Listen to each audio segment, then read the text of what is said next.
Hey everyone, welcome to episode 4 of the My Favorite Norns script series. Today I'm going to be talking about Ambilec's beautiful script Fall. This script made an appearance in my video on Norns MIDI capabilities, but I wanted to do a full tutorial on it. Fall is a generative sequencer and synth engine that can also output MIDI. I was a huge fan of his other script Raindrops, but I think Fall takes a lot of the ideas that are present there to the next level. Fall has 5 menu pages that you can access from the main display, and you can scroll through the pages using Encoder 1. The first page displays the leaves, which are MIDI or internal synth triggers.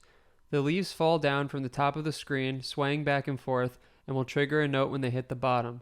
As they sway, they will also trigger the internal rustle engine, which will create noise which fades in and out. Button 2 will randomize the current scale, and button 3 will stop and generate a new scale and melody.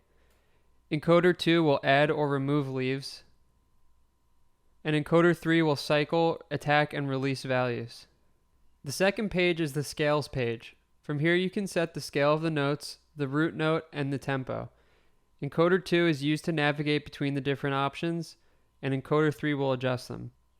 The available scales are minor pentatonic, major pentatonic, mixolydian, and Phrygian. The next page is the Sound page. Here we can adjust some of the internal synth engine's parameters.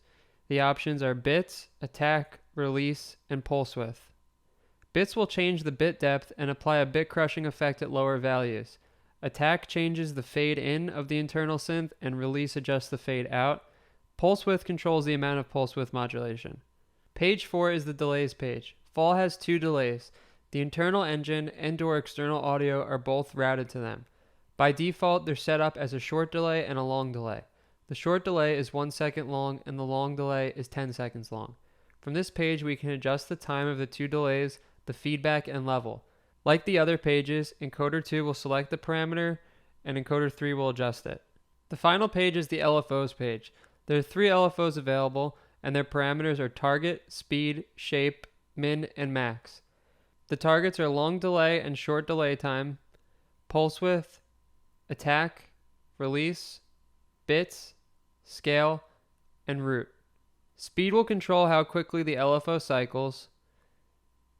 Shape controls the shape of the LFO. The different ones are sine, square, and sample and hold. And min and max will control the minimum and maximum value the LFO will output. Like the rest of the pages, Encoder 2 will select and Encoder 3 will adjust. On this page though, button 3 is used to toggle the LFO on and off. Now that we've gone through all of the things accessible from the main window, we can move on to the parameters menu. The first option is Use MIDI. We can set this to yes to output to an external MIDI device. The next option is MIDI out, which lets you change the device the MIDI is being sent to. We can also set the MIDI out channel here and enable or disable MIDI panning. Next are the Crow and Just Friends controls. I'm not going to get into these because I don't use them. The sound controls are pretty extensive. Here we can toggle the internal engine's sound and rustle outputs, set the minimum and maximum velocities of the notes as well as the bass notes, and set the rustle gain limit.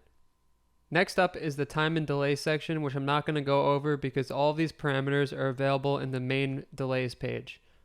The melodies section has a lot of the same controls as the scales page, but there are some additional parameters as well. A higher wind value will increase the amount of rustles the engine produces. Gravity controls how quickly the leaves will reach the bottom of the screen. The fade controls will adjust the delay between the notes. Finally, here we have the light and heavy leaf controls. The heavy leaves are skewed towards lower pitched or bass notes, and the light leaves are higher pitched. The final two things in this menu are the autumn engine controls and LFO controls. Both of these are accessible from the main menu, so I won't go over them. Fall is made to be used alongside Norns grid controller. You can seed leaves by pressing one of the buttons on the grid, and it'll fall down to the bottom, and when it reaches the bottom, it'll trigger a note. Once a leaf has hit the ground, you can get rid of it by pressing on it again. The grid will display all of the leaves that are currently being triggered. Fall is really a powerhouse. It's a MIDI generator, a synth, and an audio effect. You can also use all three of those modes simultaneously or individually. External audio sounds great ran through Fall's delays. I haven't come across any other delay that can be as long as Fall's either. The max length is 50 seconds. This is also a great script to use alongside some of the methods I laid out in my previous video about generative techniques. That about wraps up for today. If you have any specific scripts or topics you'd like me to cover in the future, leave a comment below, and I'll see you next week.